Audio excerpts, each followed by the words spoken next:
Hello and welcome to another Dhamma meeting where we will discuss the Buddhist practices of charity, morality, and meditation. Everyone who's interested is welcome to join.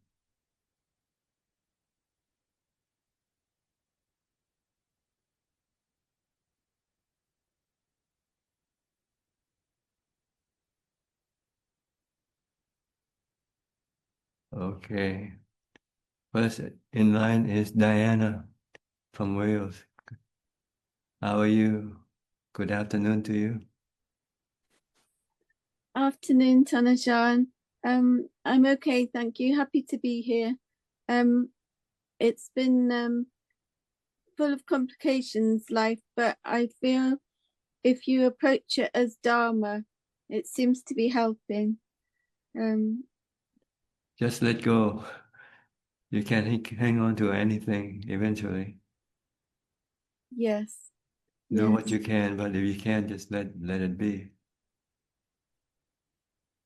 Thank you. No need to losing sleep over anything. It will be anyway, won't it? Yeah, everything is anicca, dukkha, anatta. Everything one day will all end up like bubbles, soap bubbles. We are like soap bubbles. Yes, that's a lovely concept. I like that one. Thank you. Look at all those people who came before us. Where are they now? They are gone, right? And they're worried just like we do worry. But that doesn't change anything. So it's good to constantly reminding ourselves that we are subject to aging, sickness, and death. Separation from the ones we love also. And try to live accordingly.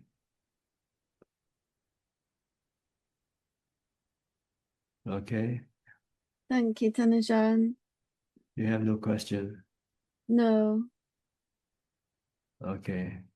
I'll go to our next participant, Jacob. Hi, Jacob from Germany.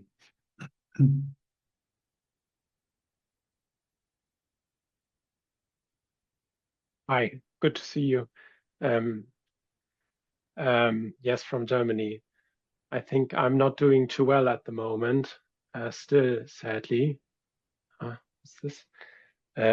I've been trying to reduce my sensual craving by reducing sensual pleasure for like a week or so, and I reduced that quite significantly. But after that, I was starting to, I wasn't able to draw much pleasure out of meditation, and I was starting to feel more and more depressed. So I thought maybe I did too much at once and reduced it too intensely, considering my capability of meditation. And then I thought, okay, I might do a mix, and on Sundays keep the 8 precepts, and on Sundays not keep them. And I somehow am doing quite badly at the moment again. And when I try to meditate, I quite quickly get discouraged. I'm not doing too well at the moment. I'm afraid. Yes, and I was thinking you probably will say I should just try to meditate harder and try harder and meditate more. But anyway, I would still wanted to attend. So maybe I could seek out your advice and you can tell me off. Or if you cannot yet meditate, just practice mindfulness instead. Try to be mindful in every postures that you are in. Just watch your body. okay. And then keep just the 5 precepts first. You cannot keep the 8 precepts. Okay, I mean, I can keep the 8 on some days. Like yesterday I did, for example. And Yes. Okay. So I'll try that, and I'll try to gradually increase my meditation. And yes, thank you. Yes, you have to know your strength. Do what you can. Don't try to do more than what you can, because you can get stressful. And just try Okay. to increase it gradually as you move on. Okay. Okay. Yes, thank you so much. The Buddha And said thank you. like tuning up the violin string, you know, too tight is not good because it can break the string.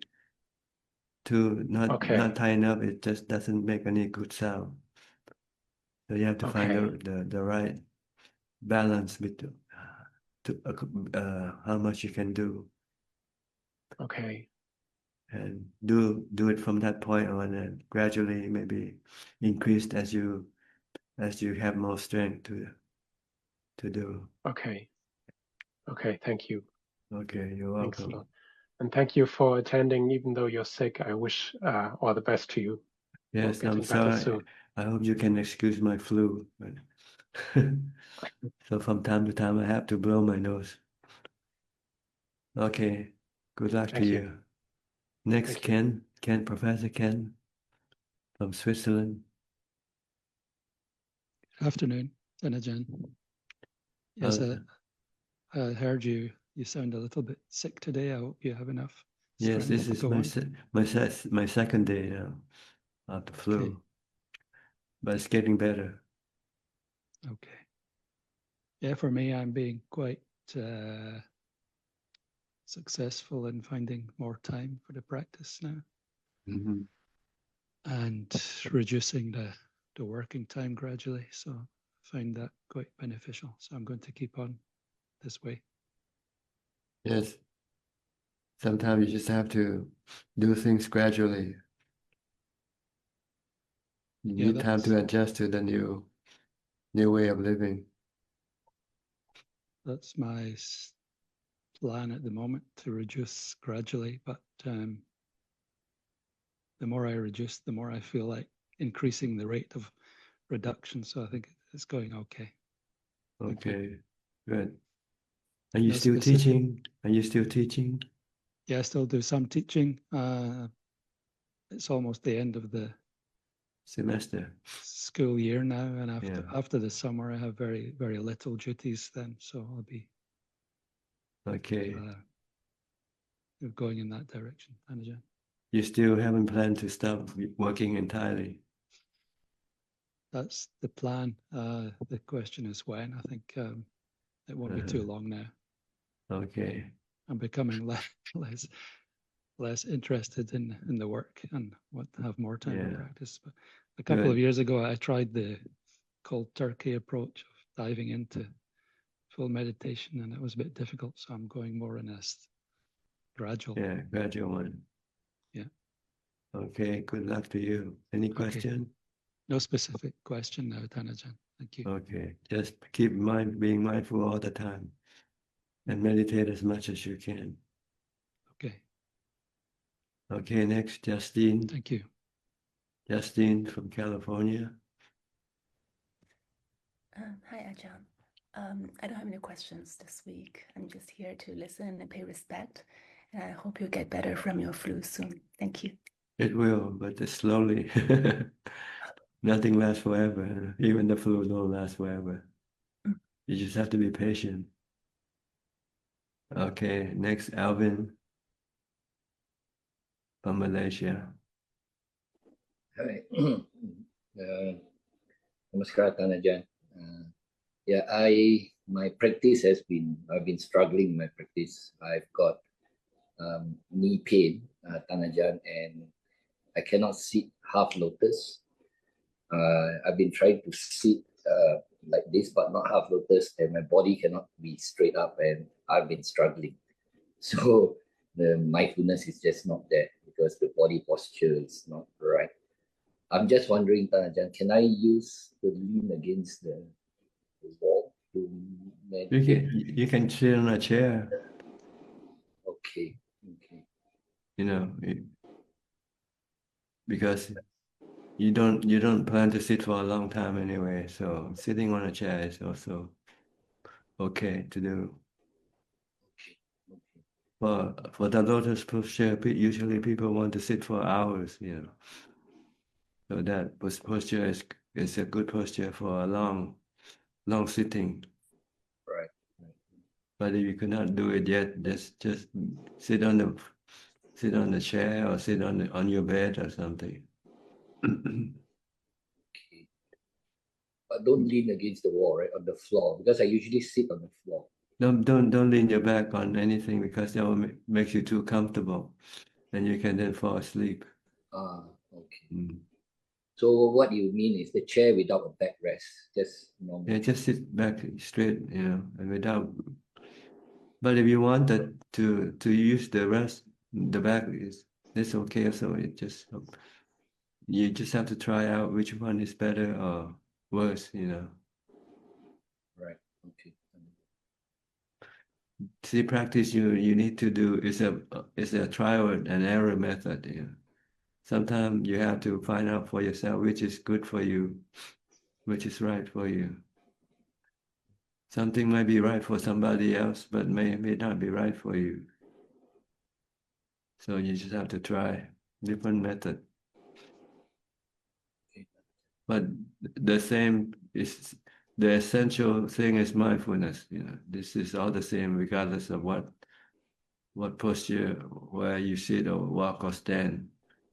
You need to be mindful in order to stop your mind from thinking.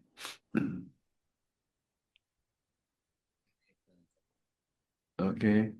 Yeah, I've got one more question, Ajahn. I think this has been discussed before regarding Yoniso Manasikara. I'm just wondering whether we need jhana to before this Yoniso Manasikara, Ajahn? Well, you can contemplate anytime you want if you're not meditating. But using contemplation alone will not be sufficient for you to stop your defilement. You need the strength of the jhana to help you stop the defilement. After you investigate with wisdom and you see the cause of your dukkha is your defilement, your cravings, then you have to stop it. But if you don't have jhana, you will not be able to stop your cravings. So your contemplation you can do anytime you want, except only when you meditate, you don't want to contemplate. You want to stop your mind from thinking, to get into jhana. But once you have jhana, when you come out and when you use wisdom to find the cause of your dukkha, you'll find that it's from your defilement, your cravings. And then you can stop them right away if you have jhana. If you don't, you cannot stop them. But you still can do this Yoniso Manasikara anytime, right? I mean, just yes, except when you meditate. When you meditate. When you meditate for jhana, you don't want to think. You have to stop thinking completely in order to be able to enter into jhana. But once you come out of meditation, then you can investigate, you can contemplate, you can develop wisdom any way you like it. To understand that the nature, the three characteristic nature of things. To see that everything is anicca, anatta. Your dukkha arises from your desire to have them not being anicca, not being anatta. You want to have and keep them for yourself. And you want them to last forever. But they don't. That's when you have dukkha, when you lose them. Like your body. Yeah. Your body is anicca, is subjected to aging, sickness, and death. But we cannot accept this fact yet. Yes. Anytime we get sick, we try to resist. We want to get well soon, Yes. And that creates stress in your mind. If you don't have any desire or craving to get rid of your sickness, just let it be. Then you won't have any stress, any dukkha. That's true. If you don't have jhana, you could not stop this craving or desire.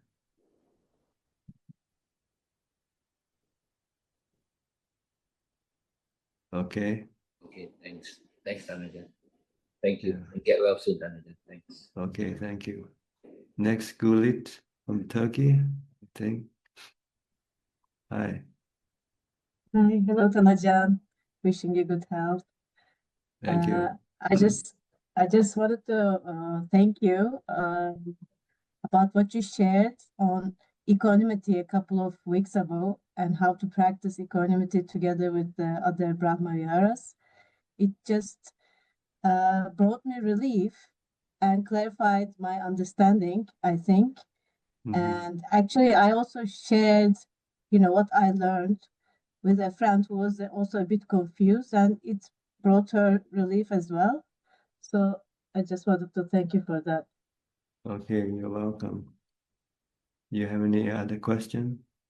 No, I don't have any question. I'll be just listening today. Thank you. Okay. Go to Mike from New York. Hi, Mike. Good evening, Tanajan. I'm sorry you're feeling under the weather today.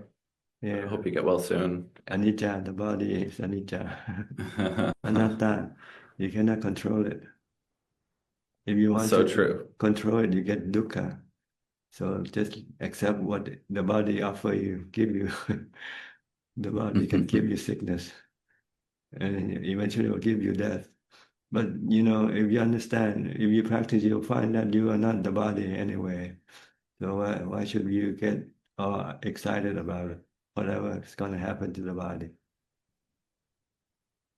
You're just a user of the body, like a driver of an automobile.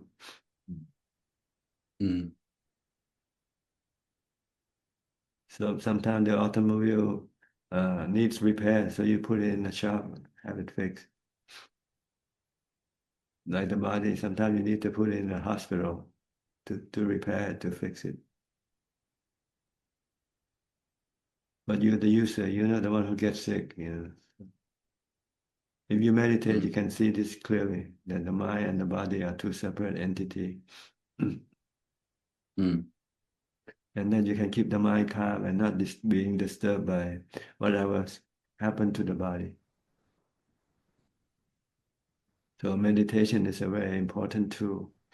Jhana, stay calm, stay in equanimity, and let things be, because sometimes you just cannot do anything about them anyway.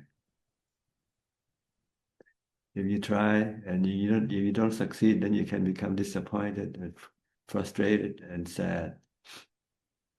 If you know that you cannot do anything about it, then just let it be.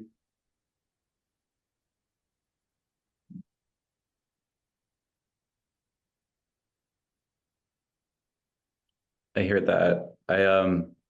This past weekend I was having some stomach problems myself, and I noticed how much my stomach, any indigestion or stomach problems immediately will trigger kind of like bad mind states, or often it'll kind of make me think about doom and gloom scenarios or like worst case scenarios. So does Tanajan have any advice for separating uncomfortable states of health with doom and gloom scenarios, or about anxiety that you get from the body? Well, just think that you be thankful that you haven't got the worst of it yet.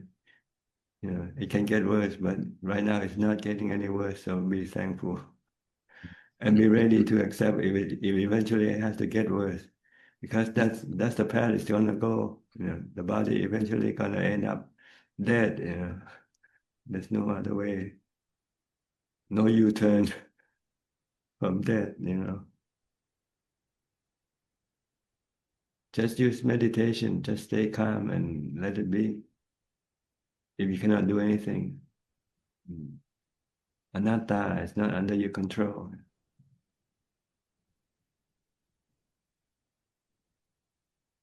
Okay.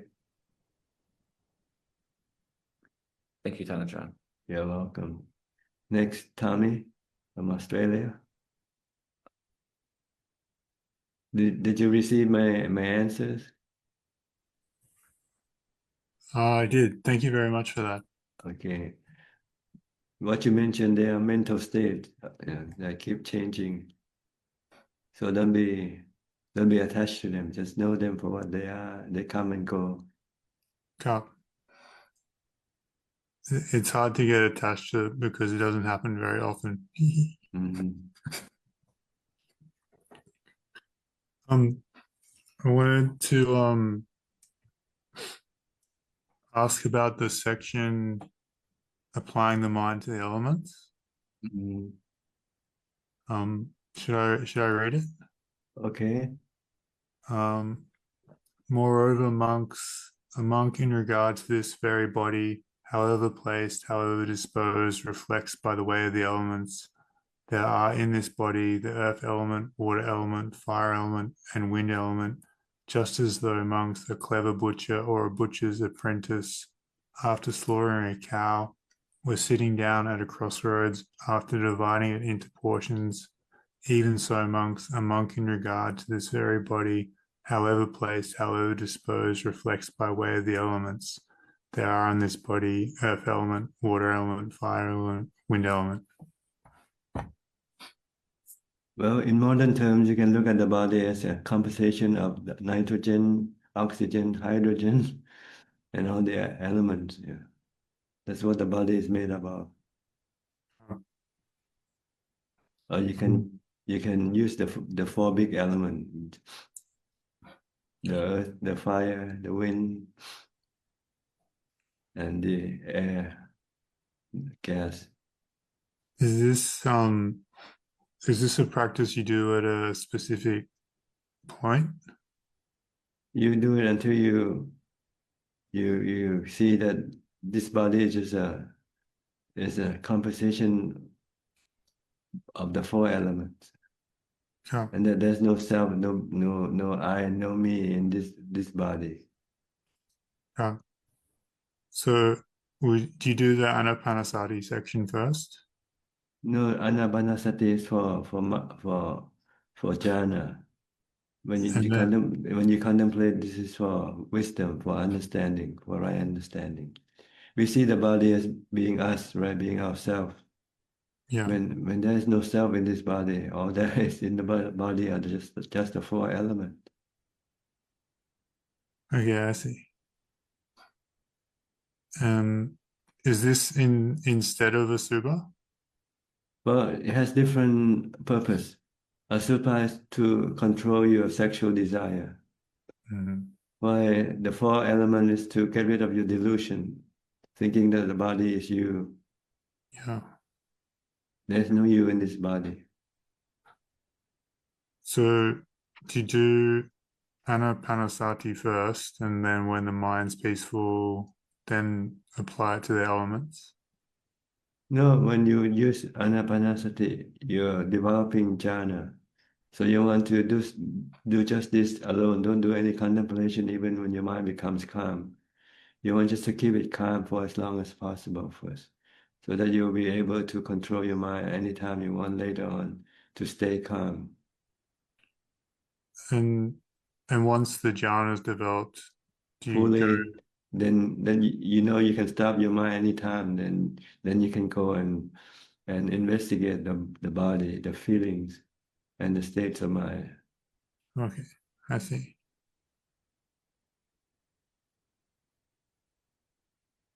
First, you want to investigate the body and let go of your attachment to the body. Like anicca, impermanent, the body is subjected to aging, sickness, and death. Yeah. To stop your attachment or your craving for the body, not to get old, get sick, or die. Okay, I see. Then you contemplate the 32 parts of the 10 corpses to see that the body is not pleasant or good looking at all. So you can get rid of your sexual desire. This has to do more with other people's body. When you see a body, attractive body, then you have to look the other way, look at the other side, that it's not that attractive. If you look under the skin, the beauty is skin deep, right? That's what the saying goes. Yeah. Once you look under the skin, you see all the organs in the body. You see the skeleton, you see the lungs, the heart, the liver, the intestines. Mm-hmm. So when you see these organs, your perception of beauty is gone. Yeah. Then when the perception of beauty is gone, then the sexual desire also disappear. Okay. So anytime when you have sexual desire, you have to use asubha. Yeah. And the body is made of the 4 elements. There is no self in this body. It's just the elements. Mm-hmm. And the 5th element is the mind, who investigate the 4 elements. Yeah. The mind just use the body, the 4 element, as the tool to access the sensual objects for its cravings. Is it possible to take the knowing element as an object? A knowing element, you don't have to investigate. You want to teach the knowing element not to be diluted with the other elements. Yeah. The knowing element right now is delusional. It doesn't have, it's not educated. It's avijja. So you need to educate the knowing element. Okay. To see things as they are. First, you see the body as being impermanent, as being not good looking, and as being no self in this body. It's just a composition of the 4 elements. Yeah. So then you can let go of your attachment to the body entirely. Okay, I see. Once you have let go of your attachment of the body, then you investigate the nature of the feelings. Yeah. Feelings is made up of three different types of feeling: good feeling, bad feelings, and neutral feelings. Usually this comes from the body. When you're hungry, you have bad feelings. When you eat, when you have a full meal, you feel good, you have good feeling. And when you're not hungry or full, you have neutral feeling. And this feeling keeps changing all the time. You cannot just tell them, I only want good feelings. Like when you go to a restaurant, you can order food, but you cannot order feeling to just have good feelings, because they keep changing. This is the nature of feeling, anicca also. Anatta, not under your control. Yeah. If you don't want to have any dukkha, you have to learn to live with all the 3 feelings, not just any one particular feeling. Because if you attach to one particular feeling, when it changes or disappears, then you can become sad. Yeah. So you try to accommodate all 3 feelings. Sometimes the body is hungry, okay, this is bad feeling, but you don't have to be stressful from this bad feeling. Okay. Just stay calm and accept the bad feelings. Like when you're sick, like I'm sick, I have fever, just accept it. Then Sure. there's no stress in the mind.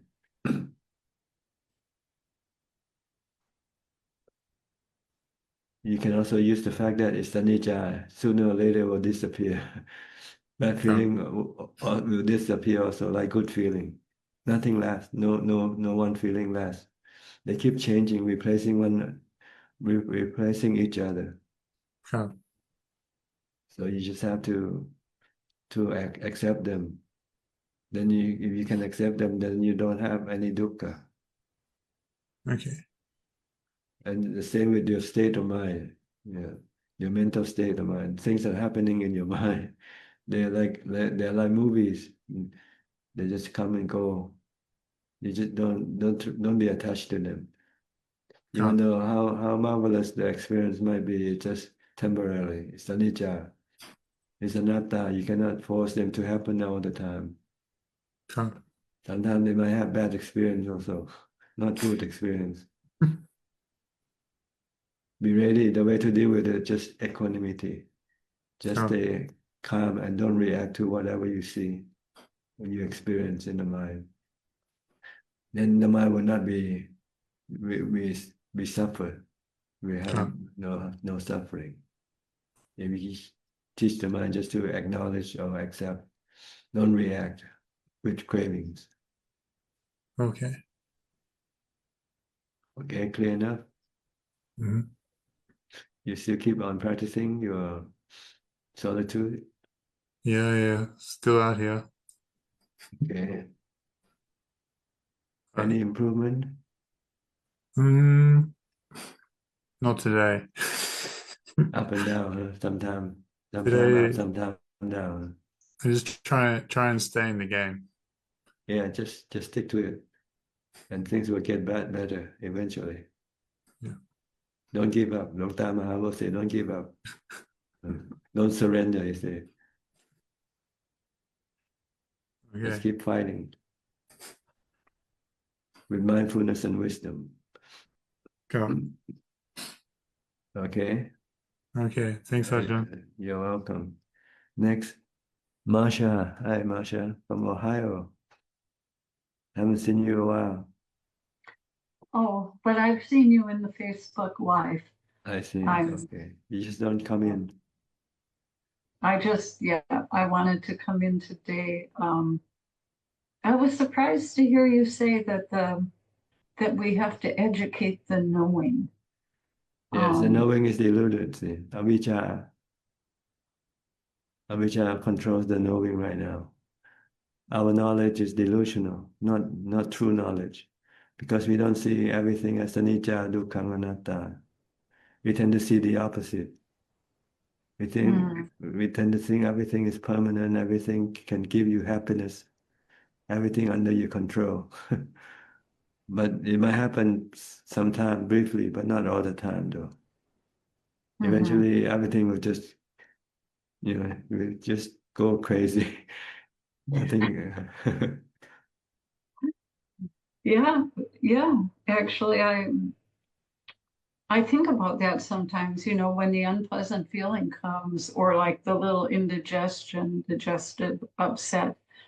And so lately I just say, well, just know it, just watch it, because when the time of death comes, what will be coming then? Will I be able to, handle whatever discomfort the body goes through at that time? So I'm thinking, just go with it. Just let it be the way it is. Yes. And yeah. And in order to be able to do this, you have to test yourself with when you're waiting pain, for instance. See if you can remain calm and not be upset from the pain of the body. Or sometimes you might experience some near-death experience and see how you react to such an experience. The other thing I've been looking at, I'm just trying to be aware all the time. My formal practice is, I haven't been in a situation the last month where I've been steady in my practice, but I'm always keeping track of my mind. And as I've been doing that, I'm getting the insight into how thoughts come and then they're gone. Yes, everything comes and goes. And it's finished. Yeah. And I'm not like holding on to it anymore. And it's like, I'm thinking it really is true that things come and then they go. And it's like a movie we're watching. Life is like a movie. it's a strange way to see things because I'm not holding on to it. I'm not trying to make it how I want it to be anymore. Yeah, so I'm seeing the beginning and the ending, It's here and it's gone. Just be a movie watcher. Just take life like a movie. You cannot design your lifestyle, your life, You're given life. Life is given to you. Yeah. By the law of nature, anatta. Yeah.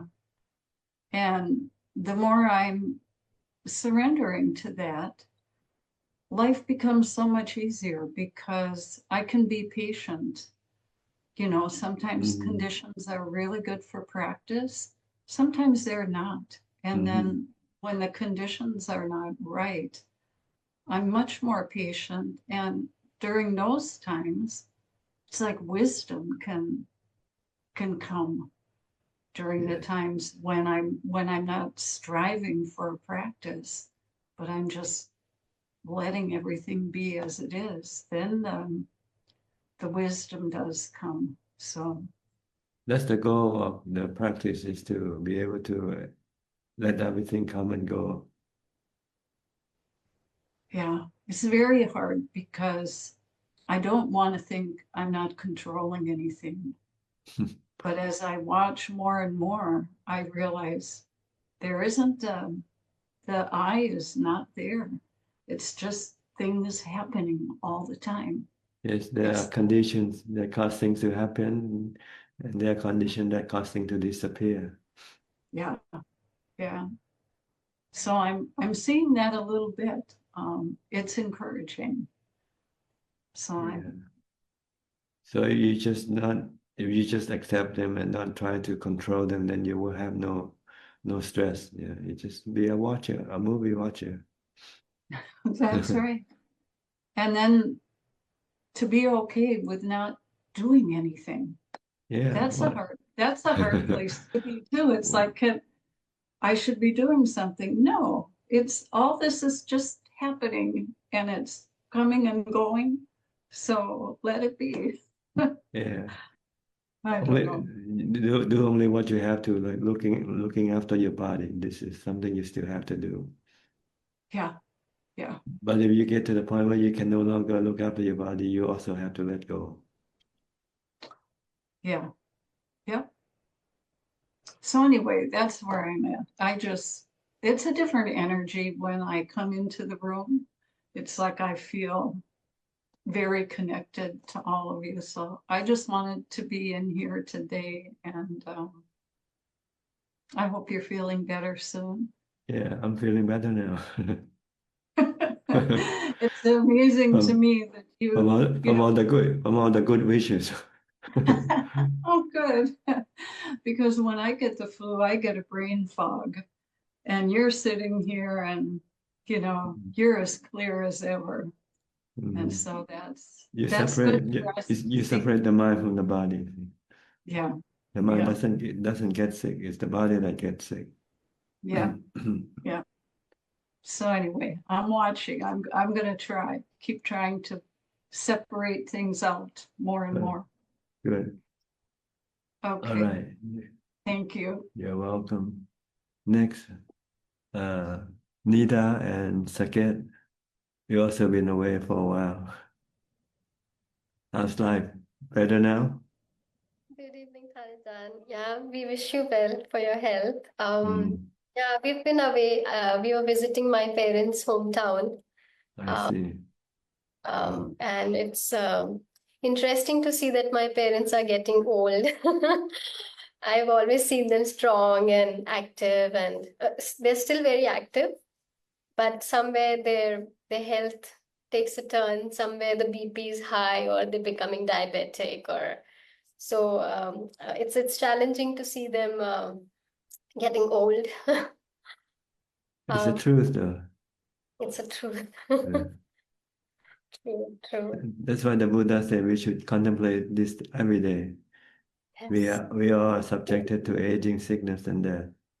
So when things happen, you don't get surprised. There's no surprise. Yeah. True. We also visited a lot of our relatives and friends, and one challenge was like in my hometown, and I guess everywhere, the way of people of showing love is to feed us. So wherever we were going, lots of items were coming out and they were like, please eat this, please eat that. We've got it specially for you. Please, and if we say no, they'll feel a little disappointed and sad too. So I think the question is like, how do we say no without really disappointing or making our friends and relatives sad? Well, That's if you want to make them happy, then you just eat it, but you don't have to eat it all. Though. You can have a few bites. Yeah, yeah, we tried that, and ultimately we actually were sick. Both of us had upset stomach by the end of it.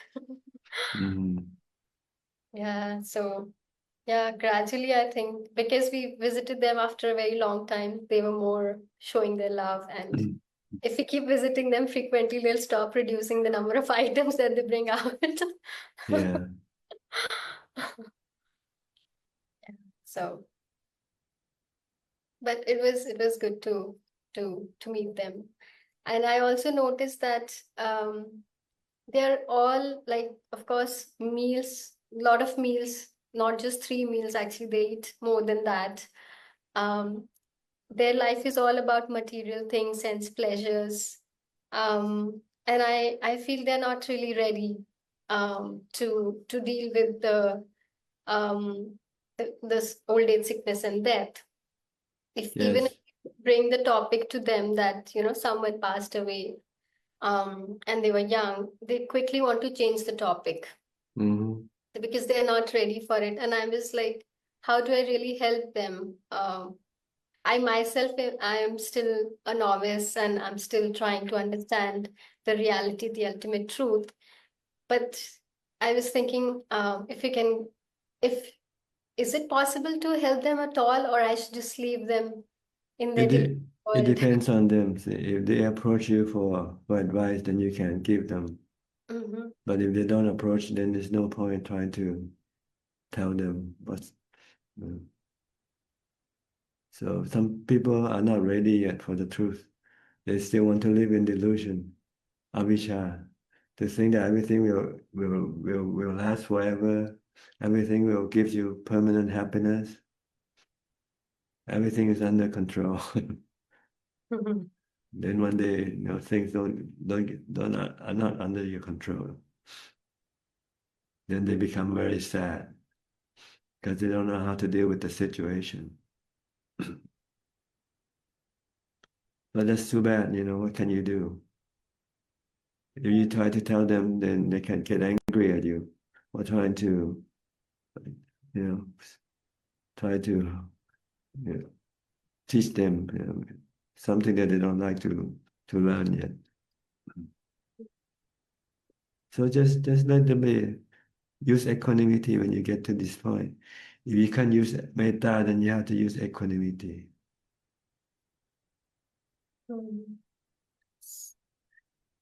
I had focused more on metta. I have to now let go and focus on equanimity. Because too much metta can make you sad also. Yes. So then you have to stop. Then you say using metta is not the right method. So you have to use equanimity instead.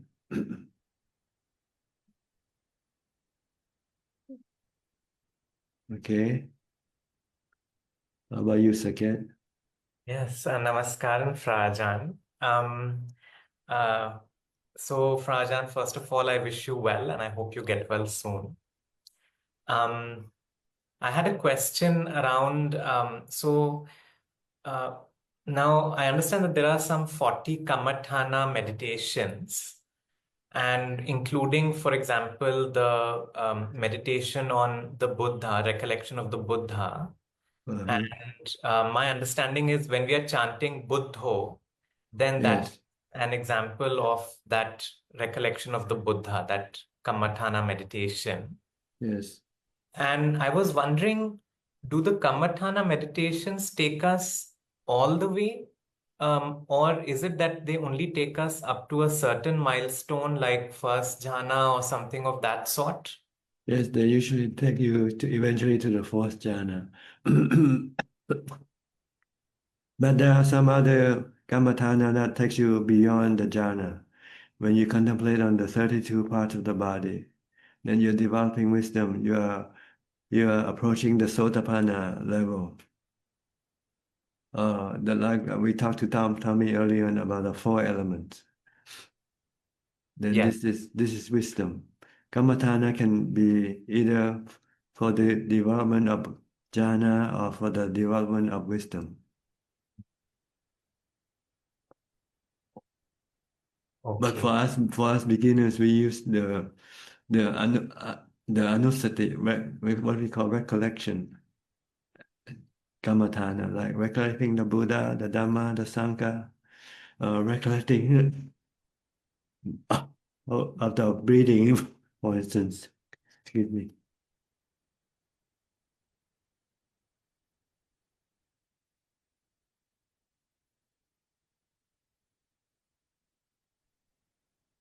So, usually you can use either mindfulness of the Buddha by reciting his name. But if you like Dhamma, you can reciting the word Dhamma or Dhammo. If you like the Sangha, you can recite the word Sangho. If you like watching your breath, then this is Anapanasati. Some people like to recollecting on death. You can also think about death. Some people like to develop through the development of metta, the four Brahma Vihara. So it depends on your preference. Whichever method is right for you, then you use this method. Certainly, Ajahn. Yes, that answers the question. Thank you so much. But generally, I think Anapanasati is the way to go for most, because that's what the Buddha taught in the four foundations of mindfulness. Yes.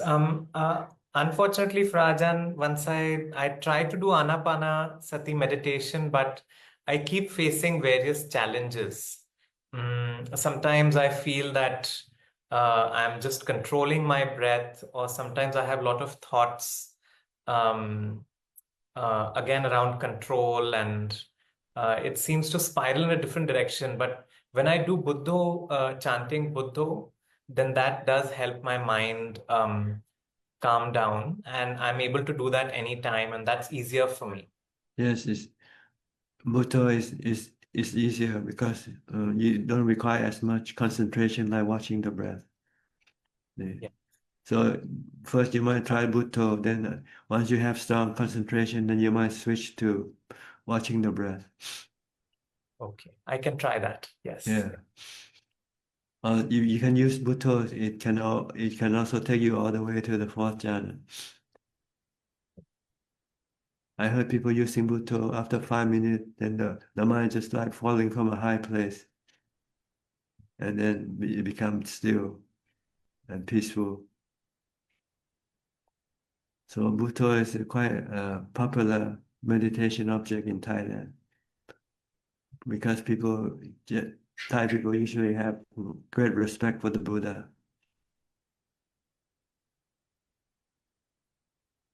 So when they're reciting the name of the Buddha, they feel they're close to the Buddha. They are being protected by the Buddha. Especially when you have to meditate in a seclusion, in a quiet environment, where you might feel afraid of something. Then you use Buddha to help calm your mind.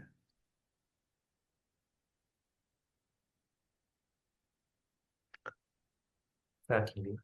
Thank you very much, Ajahn.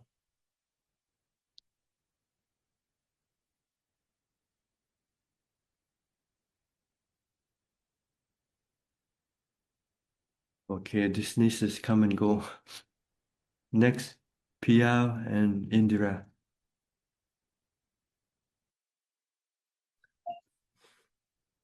Good morning. Hope you feel better soon.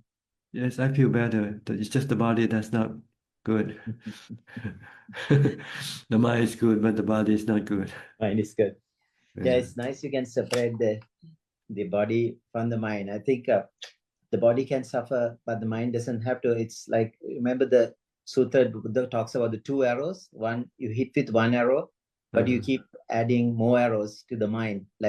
So suffering, I guess, suffering is optional. Pain is inevitable. Suffering is optional. Yes, suffering can be get rid of. Yeah, it's a mental thing. If you know how to deal with it. Yeah, it's not easy, but it's not easy. Thank you so much for giving us time, Ajahn, and hope you feel better soon. All right, thank you. You have no question today? No comment? Yeah, a couple of comments if you don't mind. So remember, the first person asked from Germany, I think the path is gradual. Buddha very clearly said that, like as you said, the violin, the example, or swimming across. When you try very hard, you can drown. So if you stay still, you can still drown. You just have to get the right rhythm to swim across. So anupuppa sikha, anupuppa kirya, anupuppa pratipada, meaning anupuppa meaning gradual, the gradual path, gradual training, gradual pratipada. So it's very clearly the Anguttara Nikaya 820, he talks about how gradual. I mean, it depends on each person, as you said. The Samma comes in there. What's Samma? The effort you put depends on the person, your knowledge, your wisdom, the capabilities, and so forth. As you said, Pachatang Vedita Bovinyo Hiti, right? So so that way, so that's one comment. So I think it's if you try too hard, might be also be counter productive in the path, right? I believe just the gradual path is the best. Your speed. Other thing I was talking about the dukkha. You talk about the bubbles like or the soap. I think it was very clear in the when Buddha was walking river Ganges, there was there were so much bubbles formed in the river, and he points to the river and asks, look at those bubbles. Is there any substance in that? Just like the form, when a person with good eyesight examine this, it's empty. So it's like the form or the body is like a bunch of foam, like a bunch of foam. They're bubbles. Yeah, bubbles, yeah. And the pain is just as the same, you said, as a bubble, like in the rain, when it drops, there's a forms a bubble, very quickly disappears. And Rupa Vedana Sanya is like a mirage. And it's each example he gives. The last one, Sankara, one before last is Sankara, is like a banana tree, plantain tree, which somebody wants the heartwood and goes cut all these trees and try to peel it. There is no heartwood in the banana tree. Just like the onion, you start peeling the onion, nothing inside. Yes. Yeah, and the last one is the consciousness is like a magician, the magic trick, yeah, illusion. So interesting how. So the idea is not the metaphors. See the emptiness. There's nothing substantial in. That's what he's trying to get at those metaphors. Everything are just natural phenomena. That's the rise and passing away does not say like the clouds in the sky, Then they will fall as rain, and then it will return back onto the sky again, become clouds. So it's a recycling thing. So the conditions are correct, right? Something appears, the conditions are gone, it's gone. Okay, good. Thank you. Thanks for your take on the script from the scripture. Thank you. Yeah, it's called a Pena Pindika Sutta. If somebody wants to come. Thank you, Thanajan, and hope you feel better soon. Teruan Saranai. Like I said, I feel good already. It's just the body that doesn't feel good. Okay, thank you. Next, Celia. Hi, Celia from Peru. You came in a few times and didn't have a chance to speak. Did you just go out? Hello, Prajan. Yes, I came early today. But I was early all other days, but I couldn't make it. I'm happy I could make it now. And I hope your body continues to get better, Prajan. Okay. I have a question about the first precept. In my mother's bedroom wall, there are tiny animals that actually can't be seen in normal light, no? There are not many now, maybe 10, but they reproduce quite quickly, no? And it has been a problem many years ago. Now, I'm not going to fumigate, but what I do is I vacuum them. Well, that's what I do. Bathing them? Vacuum them, like with this, I don't know how you call it, vacuum, like aspire them. Yes. Suck them into a vacuum cleaner. Yes. Okay. But I don't know if that's going against the first precept, actually. It depends whether you kill it or not. Kill them or but not. I don't know. Okay. I have no idea. I've Googled it, but it didn't appear if the Buddha said if you don't know, then you shouldn't do it. But then what can I do? Just leave it Because alone. I Just leave leave them them alone when alone. they're in other rooms. In my room, for example, I've seen some. I leave them alone in the dining room. But in my mother's room, it's different because she's very sensitive to animals. No? Well, you And can now, yeah, she's not in a situation that she's going to be able to recognize if she's bitten by these animals. No? well, see, there are people who makes a living fumigating. So if they know that you need, they can come and do it for you. Then you But it's don't not the have. same thing. Well, they're the one who break the precept, not you. See, as long as you don't ask them, you just tell them. You just tell them your problem, and they say, "Oh, I can fix the problem for you." Then it means they're willing. They volunteer because this is their occupation. That is what they do every day anyway, regardless of where. Okay. But you must not ask them, can you please come and fumigate my house? You cannot say that. Yeah. You can say, Yeah. we have insect problems in the house. Is there anything you can do or something? Okay. But that's not tweaking a little bit because your intention is the same thing, no? It's like getting rid of them. Getting rid of them, yes, but it's not your action, and you did not. Not killing them. Interesting. That's how what we monks have to do sometimes. Even we are not allowed to cut trees, for instance, but sometimes we have trees that come in close to the house, and we cannot cut them ourselves. So we let the lay people know that we have problem with this tree. Then if he willing, he will say, "Okay, I can fix it for you." But you cannot ask him to come and fix the problem. Okay. Okay. Get it. Tell- Okay, I can work with that. Yeah. Okay. But Many thanks, if you want to be strict and be pure, then you just have to leave them alone. Yes. I will wait to see how it goes. Okay. Okay. Many thanks, Brian. I hope you continue to get better. Okay, thank you. How's your mom? Okay? No, she's not doing well. Mm. I think that yesterday and today it's the worst that her health has been in many months. She actually needs brain surgery. I've been busy these days, and I will be very busy in the next weeks with that. No? I will probably have a question with that. Are you preparing yourself for her death yet? I've been preparing I've been preparing for years and months, but you never Okay. know how it's going to be, no? You never know how you're going to react at the end, no? Well, Preparation, there's always the preparation, no? But yeah, one never knows. If you prepare, then maybe the reaction won't be as bad if you didn't do any preparation at all. Hopefully, yes. Yeah, okay. Just keep contemplating until your mind feel fully accepted. What can you do when a person has to die? You couldn't stop. You cannot stop. Yeah. To cry and to be sad doesn't change anything anyway. It only hurt yourself. You only hurt yourself. You don't want to hurt yourself. You want to protect your mind from suffering. That's what I think when these thoughts come of what may happen. I think that not that yes, I cry, but then it's like yes, but crying is not going to change anything, and I'm just suffering or creating more suffering, and then it goes, no? And I'm trying to see this process of how it comes and then how it goes. Yeah. Yeah.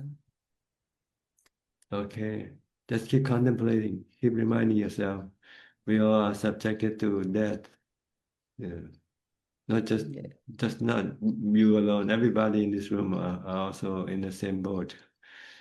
Yeah. We're all in the same boat. It's just a matter of who goes first, that's all. That's true. That's true. Not only us, but all the people that we love. Everybody No? that So, you know. Everybody in the world, in this whole world. Yeah. Okay. I'm trying to remember that every single day. I think that helps also. Yeah, it helps. Anicca, like you say, anicca, dukkha, anatta. See, You I do forget dukkha, your. anicca, anatta.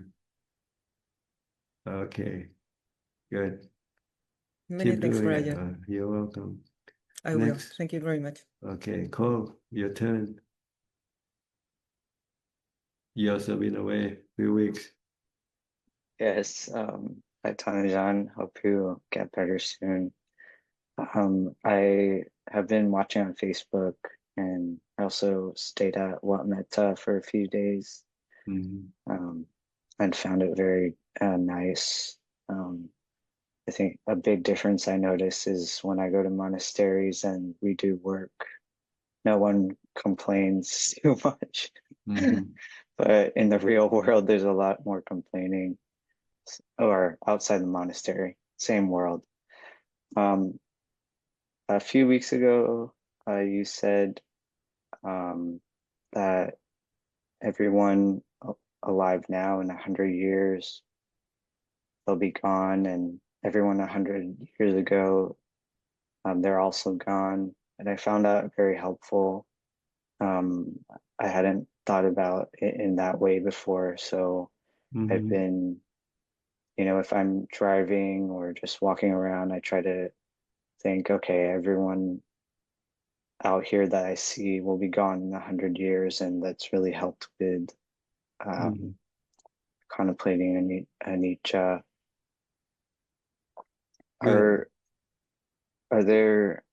Is that useful to try to think of that as we're just walking around?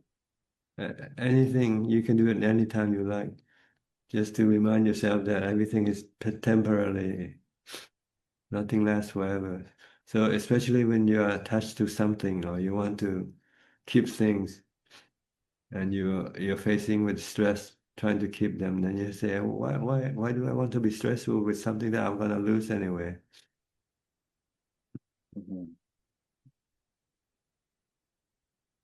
Yes, I find that you can apply that to all the belongings you have, that same concept. Oh, in 100 years, all this stuff will be. Yes. Look at those people who came before us 100 years before. They're all gone, right? So we're just like bubbles. We're just like bubbles. We're soap bubbles. Sophisticated bubbles, yeah, but the same. Don't last. It doesn't last.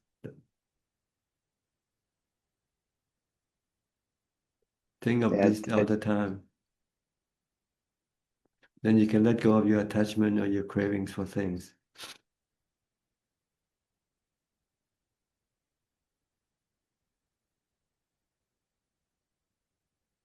You have a different attitude toward things. You can say, okay, if you can have it, fine. If you don't have it, that's also fine. Because in the end, you're gonna lose it anyway.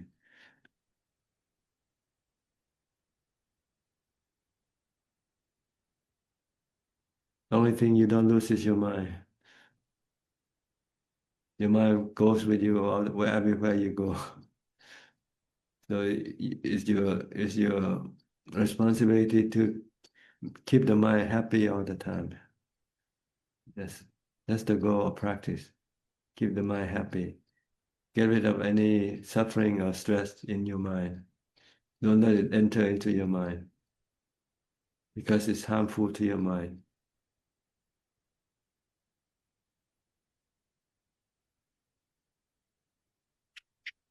Sometimes in order for your mind to be happy, you have to give up everything. Then your mind will become happy because there will be no stress, no worry about anything anymore. If you have something, you usually have to worry about it.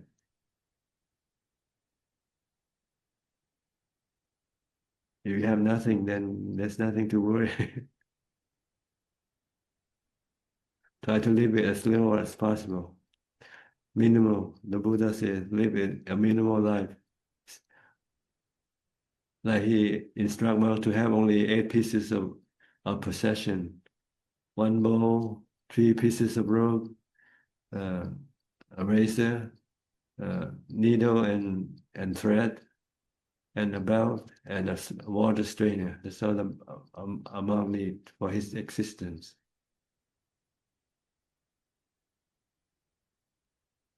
Then you don't have to go work, trying to have money so you can build a house, get everything.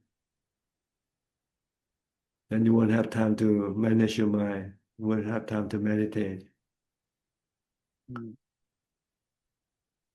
So you can live like a monk, then you have all the time to meditate, to manage your mind. The monks don't have anything to do except in the morning go and collect food, for the body. And after that, you just go and meditate, practice mindfulness, or study the Dhamma teaching. I'm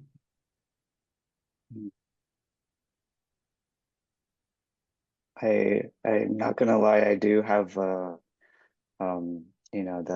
desire to ordain is that comes up more often than before.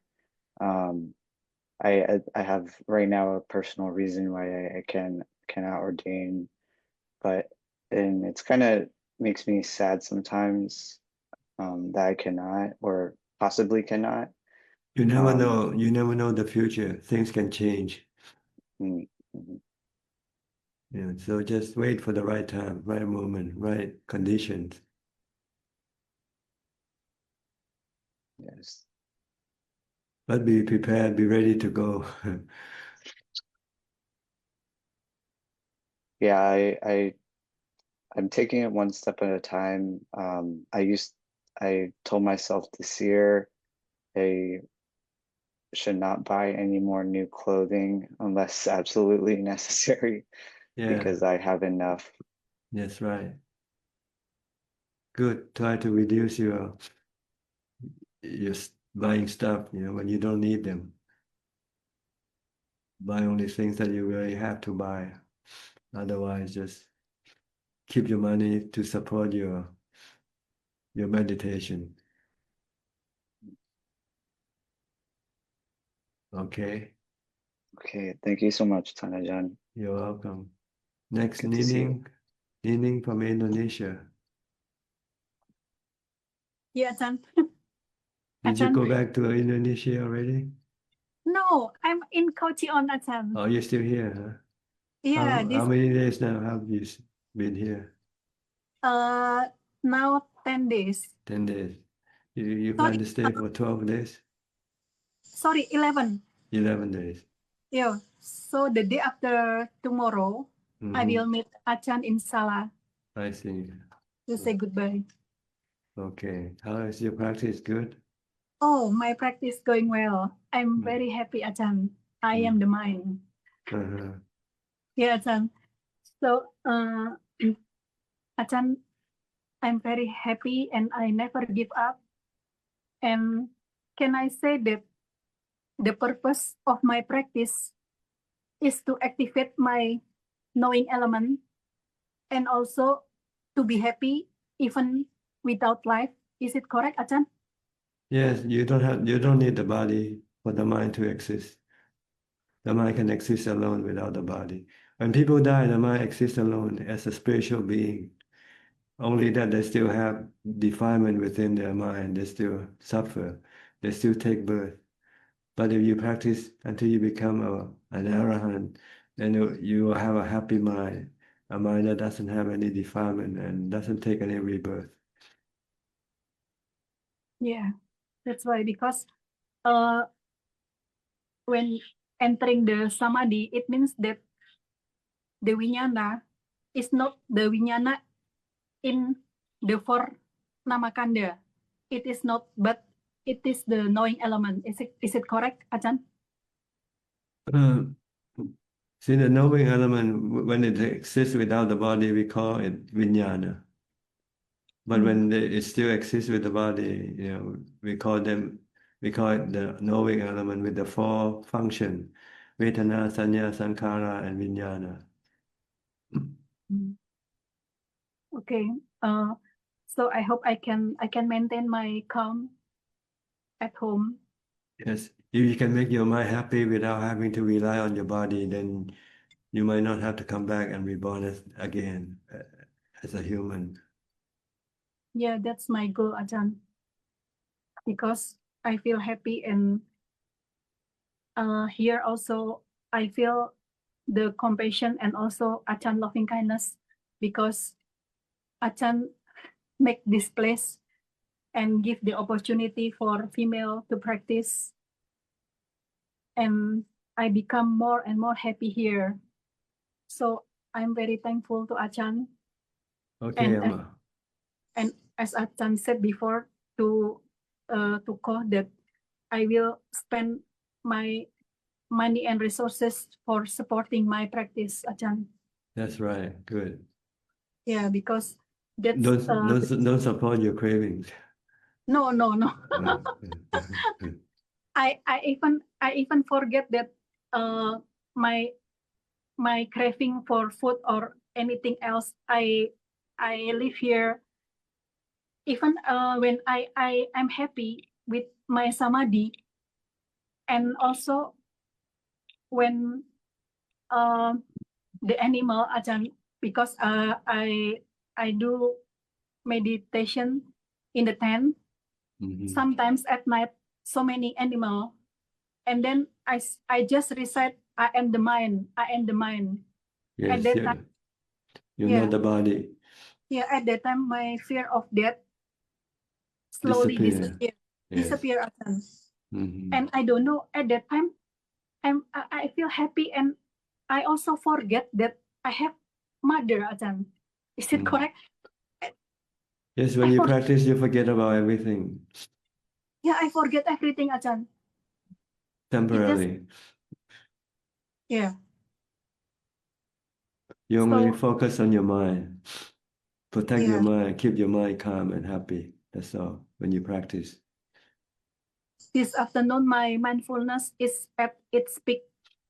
And every time my mindfulness on track, I got diarrhea, heavy diarrhea. It happened on and on again and again. I don't know why.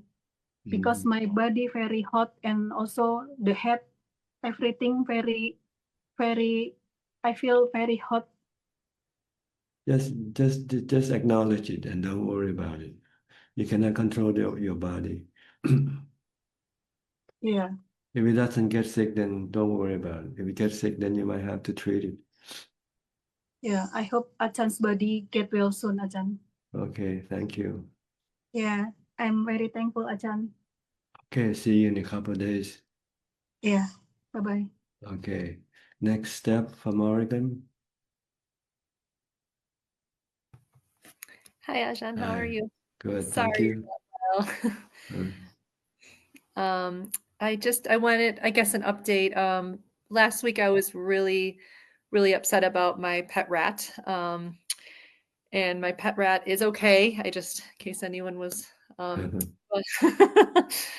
she did hurt her arm, and so over the course of the week she's been healing, and it was really good for my practice because I saw where I was attached more than love. It was attachment. I saw attachment to those that I love, and I saw attachment to my practice, that I wanted it to stay. You know, I like the peace and the calm, but that's not, I don't know, that's not going to be all the time. I have to work with all the feelings. So I feel like I had a real deepening of practice this week. The only way out is through. That's what I kept saying. The only way out is through. So yeah. Yeah. The only way to deal with everything is meditation and mindfulness. Yes. And I had to just keep reminding myself that this is, this is the nature of having a body, so yeah, it was very good. Okay. Hope you feel better. Yeah, thank you. Thank you. Next, Ao Sim from Malaysia. Good evening, Ajahn. Hope Ajahn will get well soon. I have no Yes. questions, just listening. Okay, thank you. Thank Next, you. Lynn from Indonesia. Good evening, Ajahn. Thank you for having us today, even though you are not very well today. So thank you so much. And hope you get well soon. I'm getting better already. Yeah, I saw from the first time of this Zoom session, you were not that well, but now you're getting better. Yeah. The sneezes are becoming less and less now. Runny nose. Yeah, I'm so happy to hear that and see that also. Yeah. Just to let you know that I've been doing well with my practice, and I've got more inclination towards meditation, especially when my situation was not very good. So I feel that meditation can be one of the refuges that I can rely on. So that's quite good. Yes, meditation is to protect your mind from stress. If you have mindfulness, you have jhana, then no stress can enter into your mind. Yes. So keep practicing, okay? I will. Thank you. Thank you You're very much. welcome. Thank you. Next, Christine Coe. Are you driving or you parking? Yeah, I in the car just now. I went to eat my dinner. I have no time to go back to my home, so I sit in the car and wait for my turn. I see.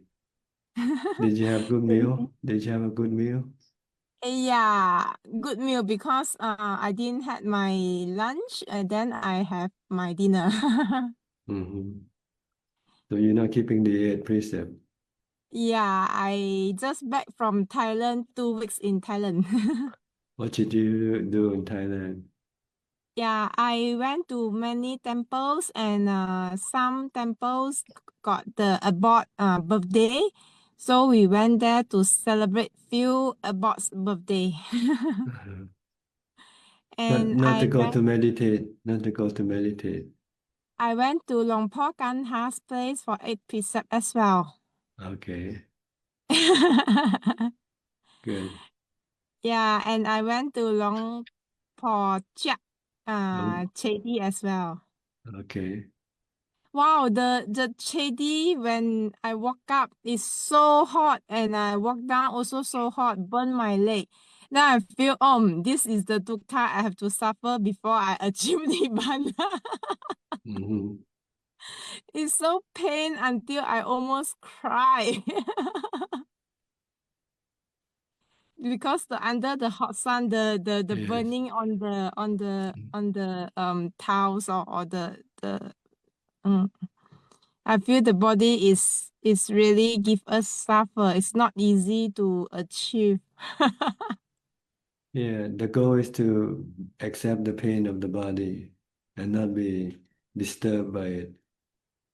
Keep the mind calm under all conditions, good or bad conditions of the body, the mind should remain calm.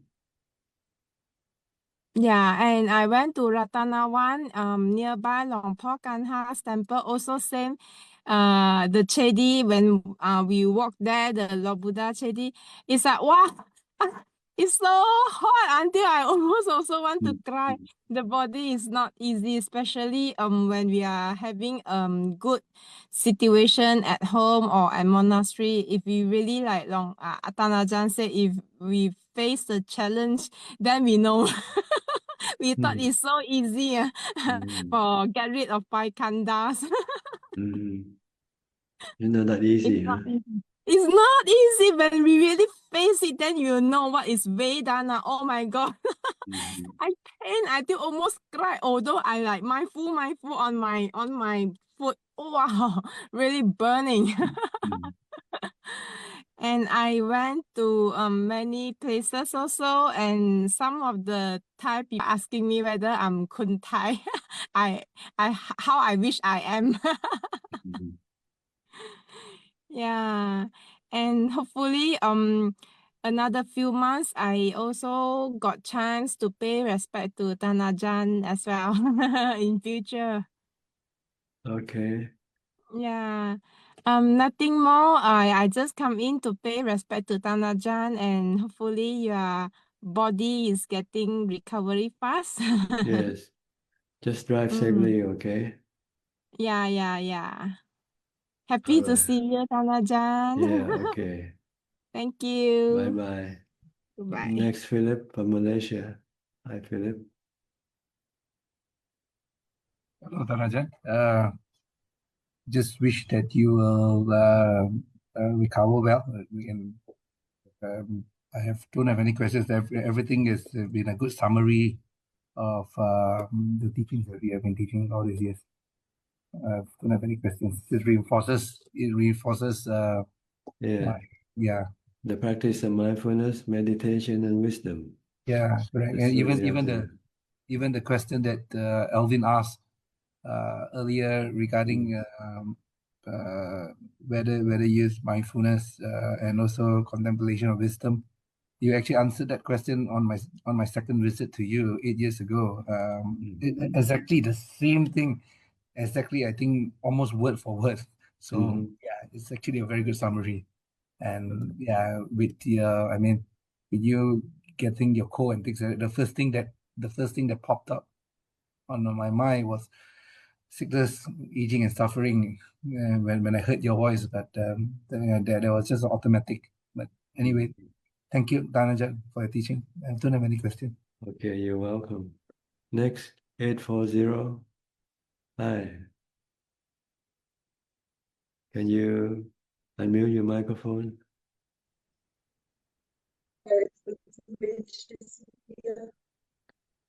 Can you speak louder or closer to your... Okay, what's your name? Yes, of course. Sorry, I didn't have the chance. Yeah, that's better. Yes. I have a bunch of questions. Maybe the most important one would be, what would you suggest would be the fastest way from now to finishing up? The fastest way to what? Getting it done, way to reach certain stages. Your sound doesn't come loud or continuous. It comes on and off, so very difficult to understand what you're trying to say. Okay, say again whatever you said. What would you would you say would be the fastest way to achieve success in meditation? Well, there's really only one goal, isn't it? Can you try using the microphone, the computer microphone instead? Just plug off the mic. Unplug your earphone. Yes. That's better. I'm sorry, I wasn't aware of my sound quality. Yeah, this is very good now. Oh, okay, good. Where are you from in the first place? Where are you from? Well, natively I'm from Russia right now. I ordained in Thailand. And you stay in where? Where in Thailand are you staying? Well, right now I'm in between temples, so to speak. I see. Just choosing the right temple for you, huh? I have well, I have as you said, it would be wonderful if it was really just the razor, the strainer, and so forth. However, there's also visa and these kinds of things. Yes, so, that's the new reality. It's very strange. And so I'm navigating it. I'm looking for a place to basically stay and practice until I'm done. That's my only goal, really. Where did you start? Which monastery did you start from?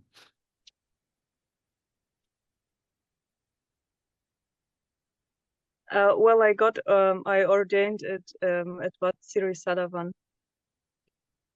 In Thailand or? Yes, in Nongbualampu. Okay. And then from there you keep going from temples to find the right one for you. You need to have some temple that will certify for your visa, right? Exactly. Mm-hmm. You find it difficult? Find it easy? I find that the more serious I practice, the more difficult the worldly condition seems to come against me. So developing my courage to continue practicing as seriously as I can. However, I find that even the most beautiful places don't seem to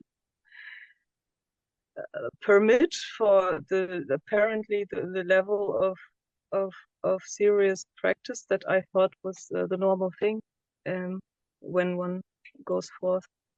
So that's where I'm a bit stuck right now. Yes, I think the real problem is inside your mind, not the outside. Oh, thank goodness. What would be the best solution? That's wonderful, because that means that I can get it. Yeah. Just to develop mindfulness and wisdom. You lack mindfulness and wisdom to deal with the conditions around you, the outside condition. If you have enough mindfulness and wisdom, you will be able to live it under any situation.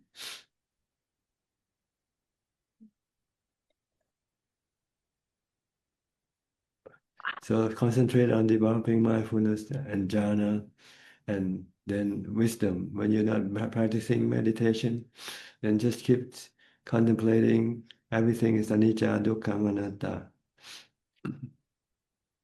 Can I ask something specific about this? Does time Sure, permit? go ahead. I come from a very strict lineage of upachara samadhi, vipassana, basically. So I was practicing like over 10 years, about 12 years, something like this, and very seriously, like much more seriously than barely like most people that I ever met, really. So since I ordained in Thailand because I wanted to give my whole life only for the practice and reach the goal, I had to basically change to practice for Appana Samadhi only, which is for in a way completely new, because I mean I was practicing basically. I mean, I think you're very accustomed also to the Ubakin tradition, like Lady Sayadaw, Goenka, like this whole crap, and so now it's a bit strange of a mix to have started with basically vipassana and body contemplation and body scanning and practicing with the 4 elements, and now it's really just trying to keep the attention only at the breath and trying to do nothing else absolutely. However, of course, all the things I've practiced, they keep coming up, so there's still a lot of, I don't know how you call it, like basically panya that just comes by itself, and it's almost like disturbing just the pure anapanasati. So I'm a bit unsure on how to continue practicing, especially because I was used to give my most amount of energy to body contemplation and feeling Vedana and practicing my upekkha, and now I'm trying to focus only on the breath. And then what happens is usually that I either just faint, and then I just find myself passed out and like a lot, like ridiculous amount of just passing out, or somewhere pain gets so strong that I'm not really sure what to do with it. And basically the suggestion of a former Ajahn was, just sit through it for like 12 hours straight. I tried, I couldn't. He just kept pushing. So now I'm a little bit clueless on how to continue my practical practice. Maybe that's the problem. Yes, you have to separate the 2 practices apart first, the samatha and vipassana. You should first develop the samatha bhavana first. That means getting into jhana or appana samadhi. In order to do this, you have to use mindfulness to stop your thinking. Don't do any contemplation yet, because they will be in conflict with the practice for jhana. The practice of jhana or appana samadhi is to stop thinking. And if you do develop wisdom by contemplating, you will be disturbing, blocking your ability to enter into jhana. So you first have to forget about vipassana entirely and focus only on samatha bhavana. Mindfulness all day long, from the time you get up to the time you go to sleep. Just tie your mind to your body. Keep watching whatever your body is doing all the time and not allowing your mind to go think about any other thing. Then when you have time, sit down and meditate.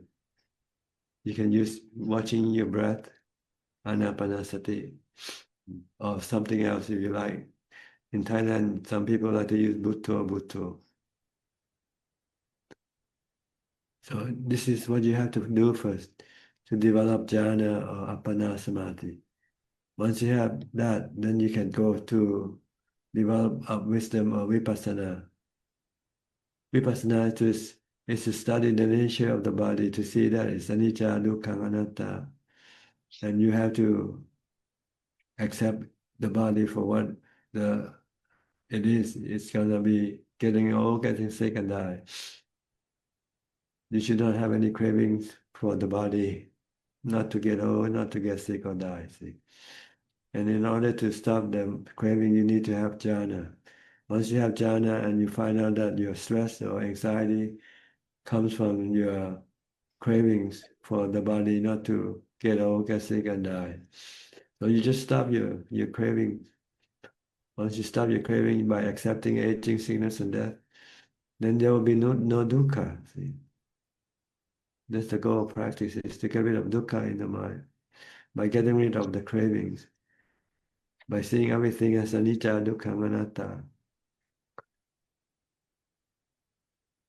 So how will I know that it's the time to start the contemplation? Well, when you get into jhana first, when your mind becomes fully calm and happy, and you can enter into jhana anytime you like, but until you become proficient with your jhana practice. Then after, then you can then use vipassana, contemplation or wisdom to teach your mind to let go of your body, your feelings, and your state of mind.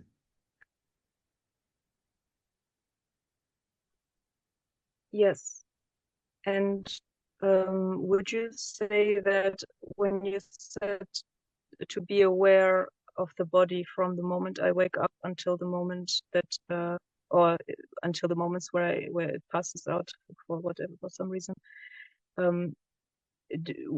would it be the best thing to keep focusing only on the point of the in and out breath? No, not at all. You should watch what your body is doing, the action of the body. If you're eating, watch the eating. If you're walking, watch the walking. Don't watch the breath. You only watch the breath when you sit down and meditate.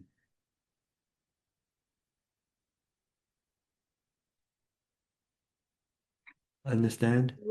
Would that be would are you referring, or would that be more sampajanya or more Vedanupasana? I'm saying that you first, when you developing mindfulness of sampajanya, you don't want to think. See, you want to tie your body, your mind to the body, to prevent it from thinking about other things. If you have to watch your body all the time, then you cannot go think about this and that. You cannot go to the past. You cannot go to the future. You will be tied in the present. The body is in the present. What method would you suggest? Would it be just kind of just being anywhere with any sensation, or on the body? I mean, I can't watch the body without automatically watching Vedana, right?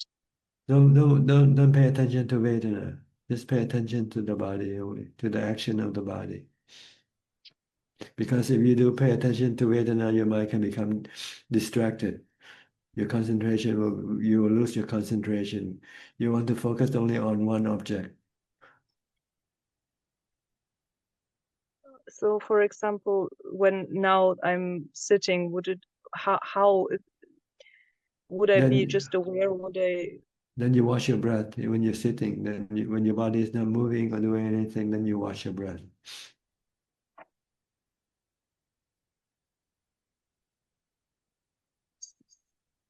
But how is it possible, sir, to watch my say walking without automatically watching the feeling of the walking?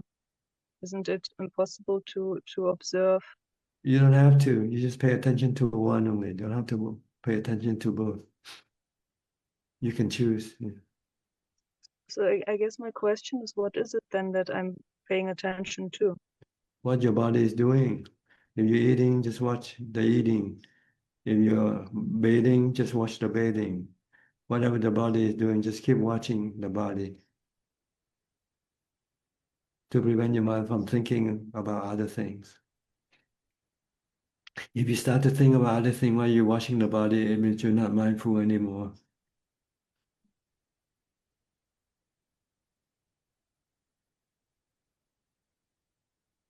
Understand? Not sure like methodically what exactly I would be watching, but I will probably just try it out. Have you read the Four Foundations of Mindfulness? Yes, I almost know them by yes, very much so. Okay, just read the Yeah. section on mindfulness of the body, mindfulness of movement of the body, the four postures, and the action of the body. Gachanto gacchami pajanati is this one. I'm not sure the Pali is, but I only read the translated version, so. So yeah, okay. Well, I guess in the translation it would be he understands, right? It's like when he's walking, he understands he's walking. That's right, that's right. When he's eating, he understands he's eating. When he's bathing, he understands that he's bathing. Not bathing and then think about some other thing at the same time. That's what it means.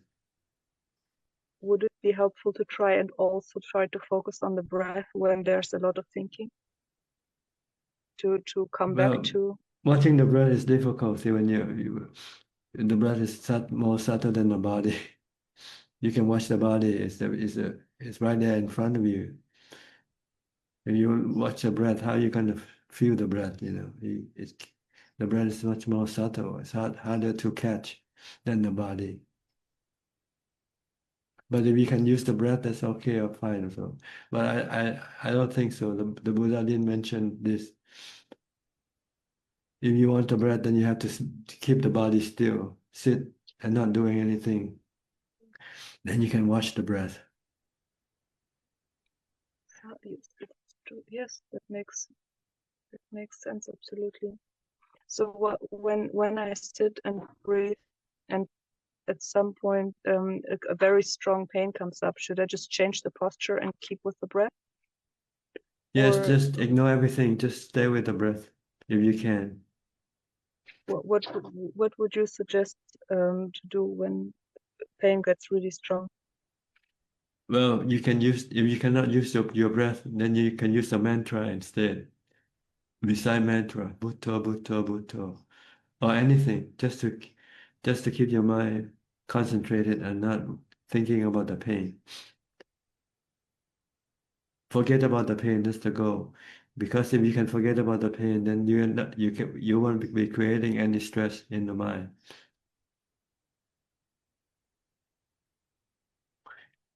Okay. If you keep thinking about the pain, then you will have cravings for the pain to disappear, and this can create stress in the mind. So if you concentrate on a mantra or something, and then you become entirely forget about the pain, then there will be no cravings for the pain to disappear. Then there will be no stress in the mind. Then you can live with the pain.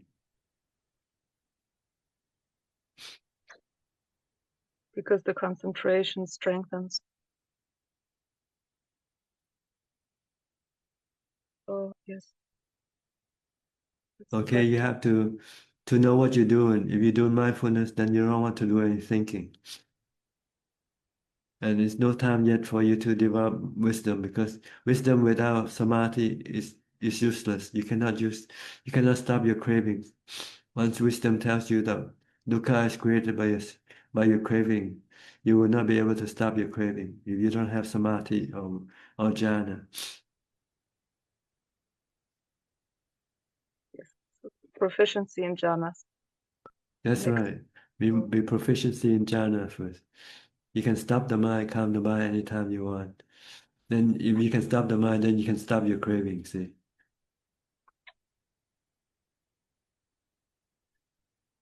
If I absolutely have to think about worldly things, should I make one time for it, or just would you suggest even in this situation, just forget about everything, just practice and watch and observe and let my vipaka do everything, basically? It depends on how intensive you want your practice to be, see? If you want to be very intensive, then you forget about everything else. Just focus on your body all the time. But if you're not that intensive, you still want to think about visa or you want to think about other things, then this thing can become distraction to your practice.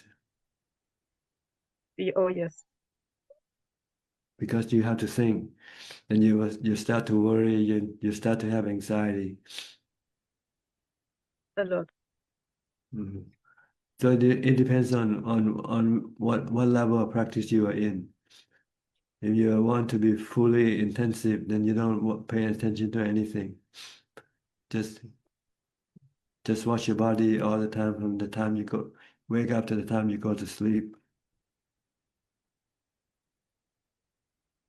Yes. Try it, see how it works. You can try it one day, and you can try it one day, see if you can do it. I probably will, yes. Maybe you can set up a period of time that you want to do intensive. Then after that you might want to do some other thing else. Depends on what you have to do or not. See, if there are things you have to do, then you might have to revert to less intensive practice. But if you find that you have nothing else to do, then you want to devote all your time to intensive practice, then you don't want to think about any other thing.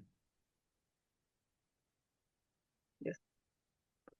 You can try it for 1 day, 2 days, or 3 days. See how it works. Starting now. Okay. Yes. So where are you now in Thailand? Which province are you in? I think I'm still in the Udon Thani area, roundabout. Yes, so I'm. Are you the only one who are there as a foreign female? Yes. I see. Here. Yes. And your purpose right now is looking for a place where you can get your visa.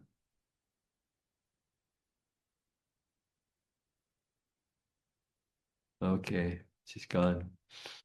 Next, we'll go to Gary. Hi, Gary. Oh, she's back. Do you want to say something else? Oh, sorry. I think the internet went up and down. Did you ask me something? Yes, I see. Your purpose right now, immediate goal is to find some place to get your visa, right? Yes. Yes. And you haven't found yet a temple or monastery that will certify for you. Not really. Mm-hmm. So when do you expect to get it then? Or you might just have to fly back in and out to continue with your visa. I don't really have an expectation. I was actually thinking, or I shouldn't be thinking probably. I'm just hoping it will be soon, and obviously I wouldn't mind having a teacher to ask questions to, because so far I did notice that with a level of very serious practice, there come some things that are very quite unusual. And it sometimes I think it would be good to be able to ask these things as well, just for my own peace's sake. So I'm a bit on the edge whether it's only just the visa thing or if it would actually be also good to have an Ajahn to actually teach me, because I think that success can come very fast with support. Yes, the most important thing is to have a teacher to guide you. Yeah. But in order to have a teacher, you might have to have the visa first. Oh, I have the visa, but in see. order for it to be prolonged, I need a place where that gives me the stamps. So I already have gotten the visa. I just need well, basically I need I need an Ajahn. Have you tried Ajahn Martin? Have you heard of him? Yes. And no. Did you try him? Have you tried him? Yes. And no. What about other foreign temples like Wat Yannasangwararam or Ratanawan? Do they accept Mechi also or Bhikkhuni?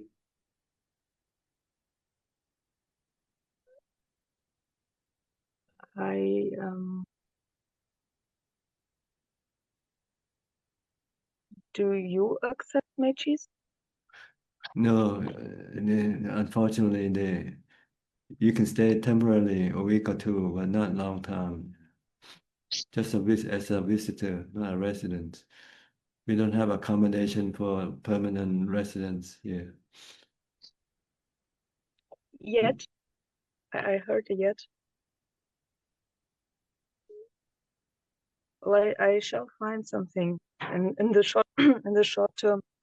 Do you think it's a possibility to develop something in this direction? You mean practice? I mean, in order to be able to practice as a long-term staying human person. Well, Serious meditation. you need somebody to get you the visa for you. Well, actually, I just need the basic living conditions. I found this to be the most the only intricate part, really.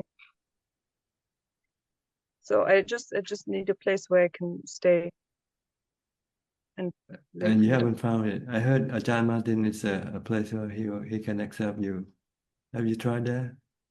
Yes, I did. I see. Was there.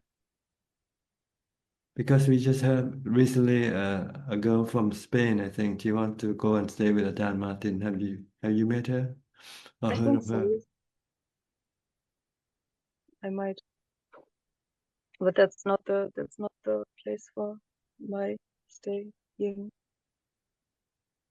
any longer. Yeah, it's very difficult to find places for it's especially female practitioner, because there are not many female practitioners around.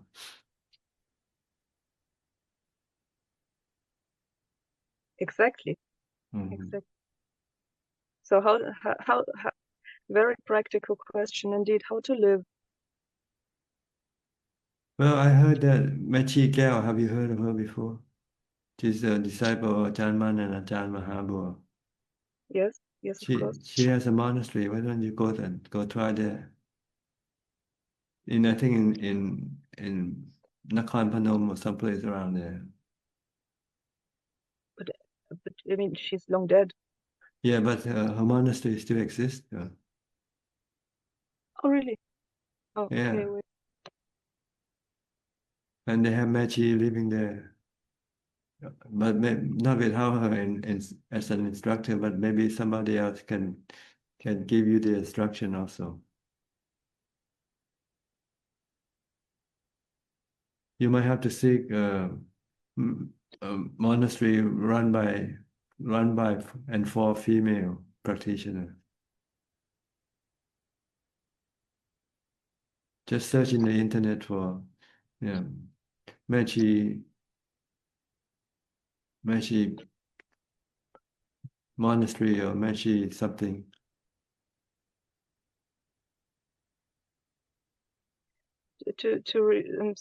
Not to repeat my question, do you think that over years or over time it would be possible that places to a place to live for some very serious practitioners, or even just one very serious practitioner, could develop somewhere in the vicinity of your monastery?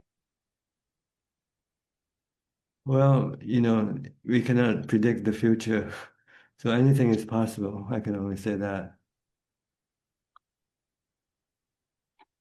That's my sense.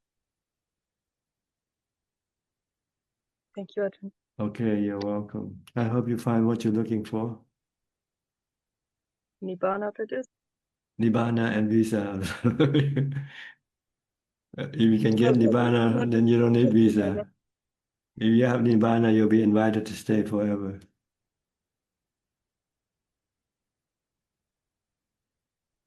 Okay, good luck to you. Success.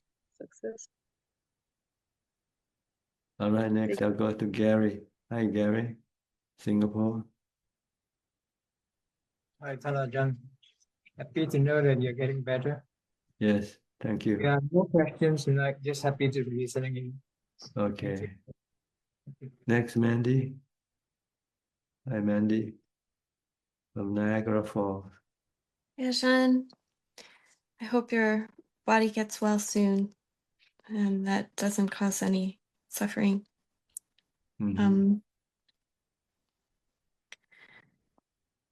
Practice this week has been going a little better, and noticing how I don't have to dive into the thought patterns or the problems. And these teachings continue to reassure me that I can just let go of the attachment.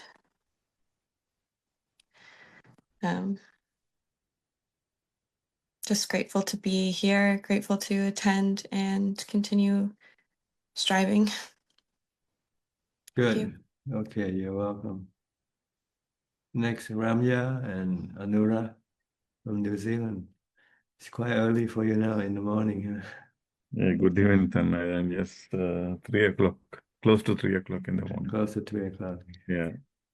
So I wish you speedy recovery, Ajahn. I don't have any question. Okay, and Ramya? Yeah. Ajahn, my sister is not well, so she's taking treatments for the cancer. So I am going to be with her next week to support her. Yes. Tell her to separate herself from her body. Yeah, it's her body that's getting sick, but it's not her that's getting sick.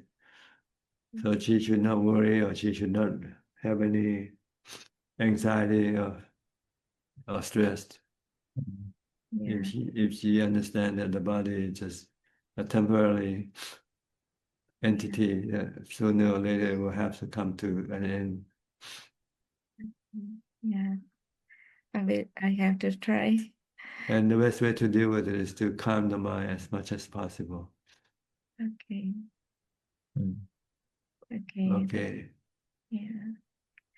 Teach her to meditate or chanting or do something to calm the mind down. Yeah. At the moment, I'm helping over the phone, but when I go there, I think we can practice more together. Okay, good. Mm-hmm. Next. Thank you, Ajahn. Thank You're you. welcome. B. Ravin.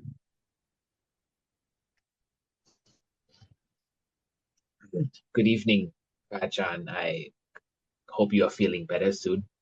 Yes.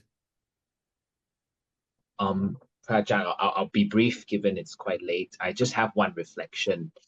From my meditation practice, I realized that people like to go to great lengths to getting them feel try hard to get their mind at peace. And I realized that, it really is the delusions that are clouding the mind. So when I get to meditate, it's like that short period of time where I get to have some clarity in my mind to see that. And I admit most of the time I don't. So that's my reflection. Yes. When you meditate, you more or less separate your mind from everything else. So you can see things more clearly than being immersed with everything. And you see with wisdom that everything will eventually come to an end. It's only the mind that will remain.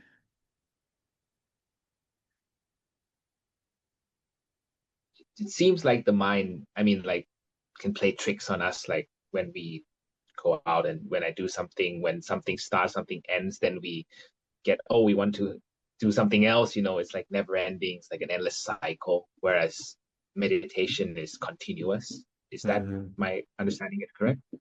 It's your craving that's continuous. See? Once you finish with this thing, then you want something new. You just keep going, craving for more and more stuff. But when you meditate, you're stopping your cravings temporarily. And you find that, hey, you don't need to have cravings to make you happy.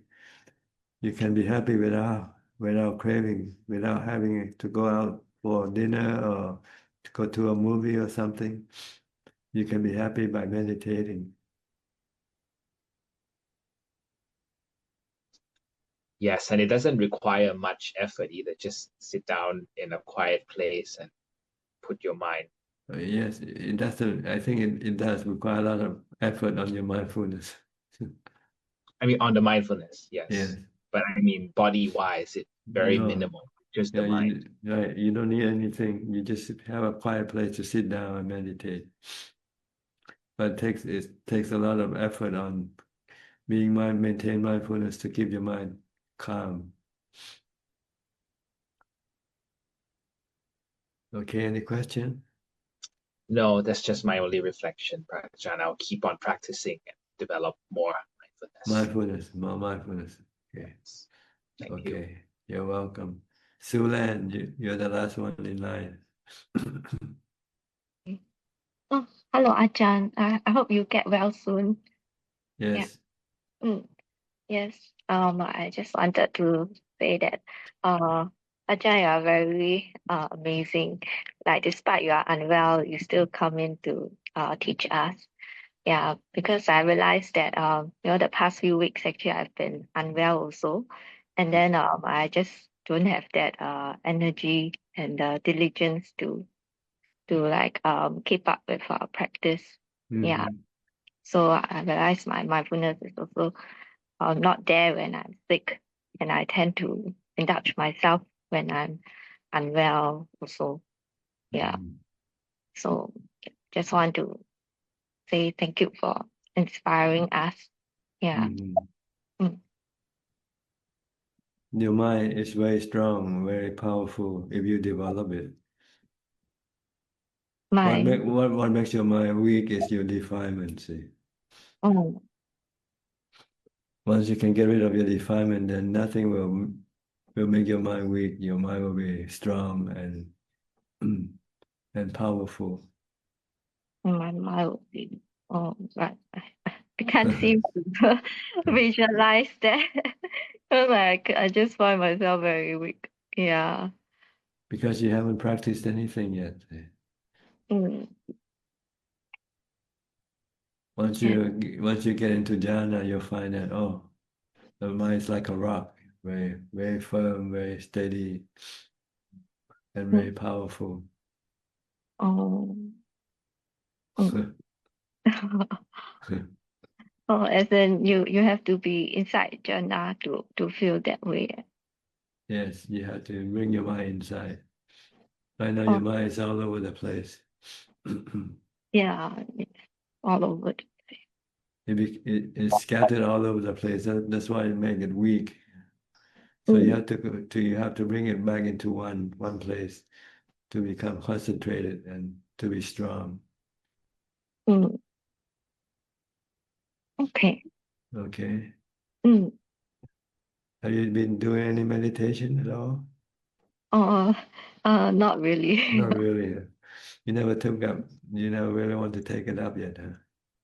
Yeah, I don't know. I just feel like I remember that time I said that I felt like when I meditate, there was once I felt like I kind of got scared from it. Then I still remember that feeling. It's quite uncomfortable. Yeah. Yeah, because your defilement is creating the discomfort. Your defilement wants to go and see things, hear things. So when it's restrained, it's creating you a lot of discomfort. See, so you cannot fight this discomfort. So you give up your meditation. Mm. So I should tell myself like just ignore that discomfort and just Well, you have to use different method. Instead of watching your breath, you should start with chanting, reciting the sutta or something to bring up more mindfulness. After you have done chanting or reciting the sutta, then you might be able to watch your breath. You will have more mindfulness then. so like how long must I read the sutta? Like one day. It depends on sometimes it can become calm quite quickly, sometimes it takes a while. So you have to look at your mind whether it's ready to watch the breath yet. Okay. If not, then you have to come back and do more chanting first. Okay. Right? How are you? Everything okay? Everything okay. Yeah, recently I've been feeling unwell. Yeah, so it was bodily sickness the past 2 months. Yeah. Okay. Okay. Get well soon if you're not well yet. Oh, I recovered. Oh, you recovered. Okay. Yeah, that's why I'm here. Yeah. Okay. I mean, your body might recover, but your mind hasn't yet. Yeah. Okay. It's harder to fix your mind than your body. Yeah, it's easier to fix the body. Yeah. The mind not so easy. No, it takes a lot of effort, a lot of time. Okay. That's all about the time we have. Yeah. Thank you, Ajahn. You're Yeah. welcome. Thank Okay, next, Kunchup, any more questions? กราบนมัสการท่านอาจารย์ค่ะ We have 4 questions and they're all from Facebook. The first 2 questions are from B. Paul.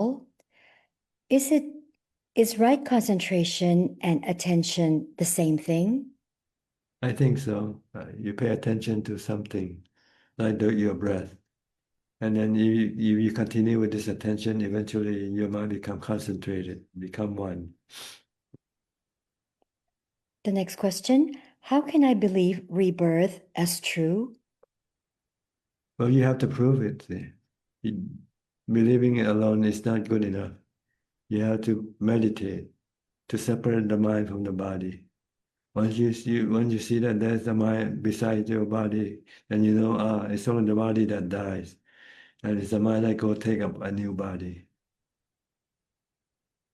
The last 2 questions are from Aun, and the first question is, the knowing mind got self or non-self? No, it's just a knowing, an element. It's the delusion that create the self in the mind, in the knowing element. If the knowing mind is also impermanent and non-self, but how can the Buddha practice until enlightenment? No, the knowing element is permanent. It's not impermanent. It's like the other 4 elements: the water, the wind, the air, and the fire. They are permanent, but they can form. They can join, combine, and becoming something else temporarily, like the body. But then after a while, they will separate, and then the body will disappear. That is all ค่ะท่านอาจารย์ Okay. ค่ะ Well, I think that's about all the time we have for tonight. Thank you for your company. I hope this meeting is beneficial and can give you some more inspiration to practice harder. Okay. In the meantime, please stay safe, be mindful, and keep on practicing. And if all goes well, I'll see you all at the same time next week. Goodbye. สาธุเจ้า Thank you, Tangajan. Feel better. Bye-bye. Thank you. Yeah, miss. Good night, everyone. Bye bye. See you next week. Bye.